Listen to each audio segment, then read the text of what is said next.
everybody, welcome back to Sam in her bathroom. So I was getting ready for bed and I ran across our new border czar saying this. Over 300,000 missing children that were sex trafficked or forced labor trafficked in this country, and we're looking for them. And we're going to save children.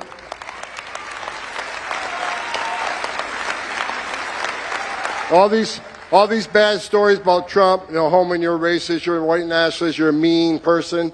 Okay, I'll take that. Because you know what Homan's doing? I'm working for the greatest president of my lifetime, and we're going to save lives. Because when 95% less people coming across the border, how many women ain't being raped?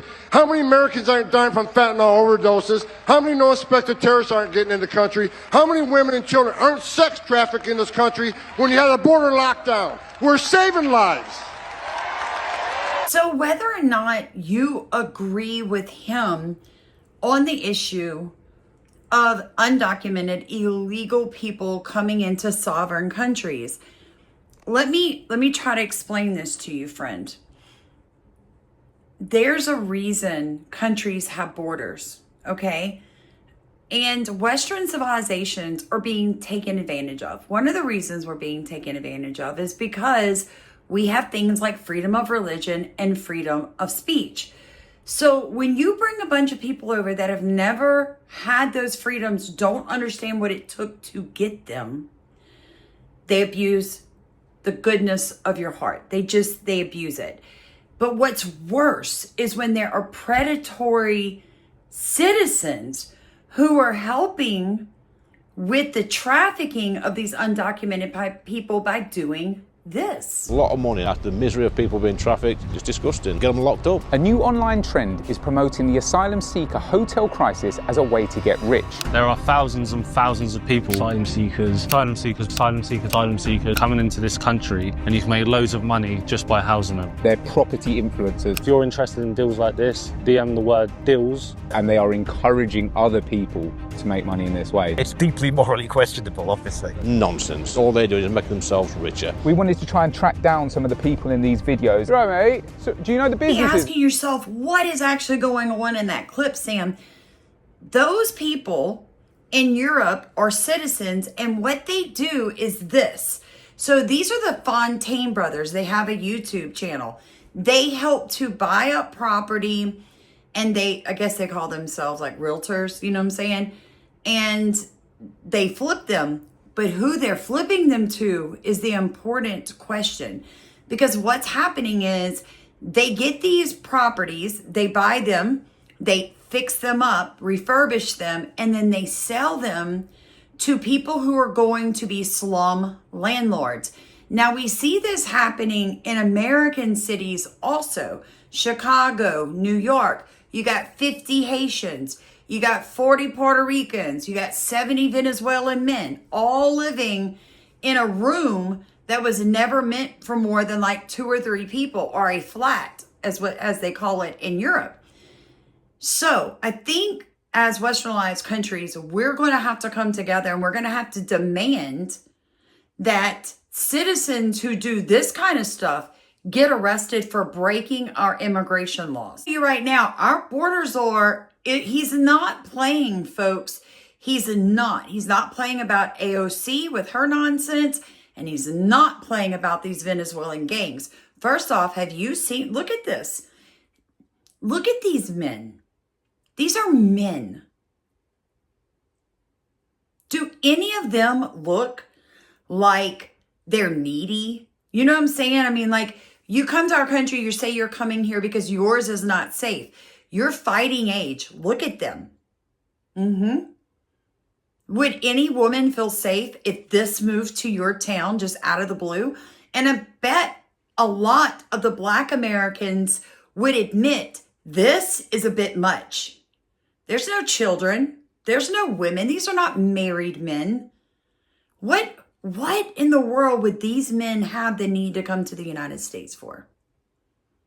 Oh, I know. Maybe it's because there's nobody left to rob or traffic in Venezuela. So they come here to do it here. Remember, these are the worst of the worst. These are literally the ones that have warrants in their country and ours.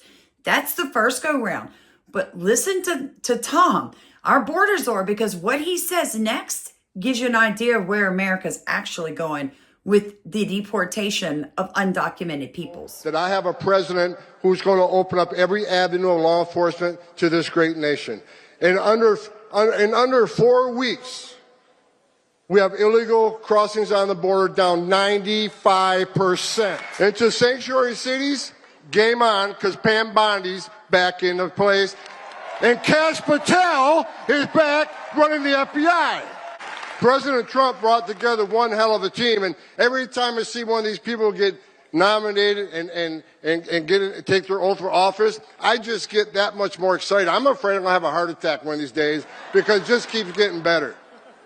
Sanctuary cities are a sanctuary for criminals. I've read all these stories this week. Tom Homan insulted AOC. Well, look, it's not an insult if it's true.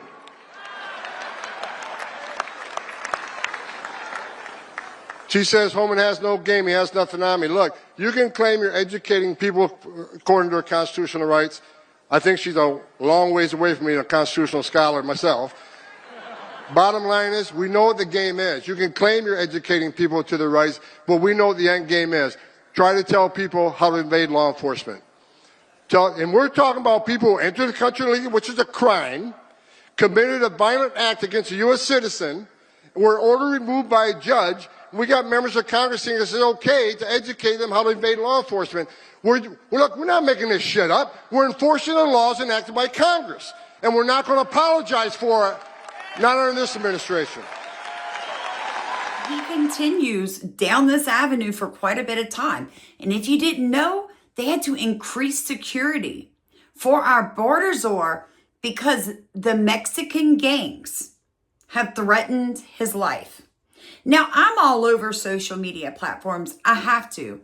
It's my job. I bring that news to you guys so you don't have to spend that time doing it because I heart you. But here's the thing, folks. There's actually rumors. The gang members getting on social media saying they can beat the U.S. military? I think not. I seriously think not. And in the end, we very well may end up in some sort of civil war, having to fight to keep America safe. So guys, as time goes on, I'm going to increase the videos on self-sufficiency and home protection for you because it's important that we are all prepared in every way possible. Now, in case you guys didn't hear, they took my money away because my content is dangerous.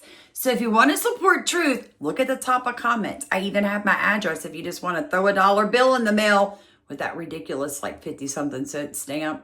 I'm telling you, we would appreciate it, folks. Because what most people don't realize, I have 2 sons in the military, one which is deploying in April for an entire year overseas.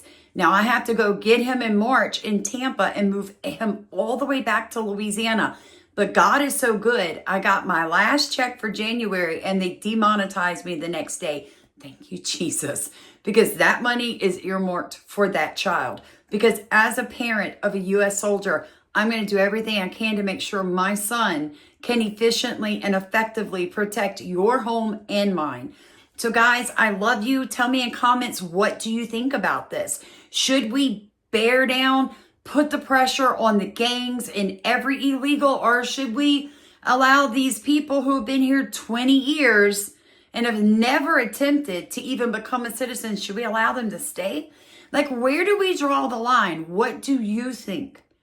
That way I know better how to bring information you are interested in. Good night. I love you guys. By saying this, if I offend anybody today, I don't give a shit.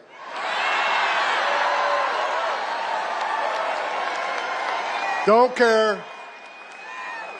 The media in the back room, I'm sure I'll be reading a lot of hit pieces on me tomorrow. I don't give a shit what you think about me.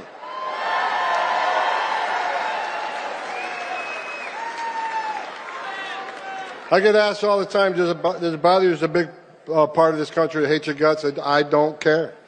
I don't care.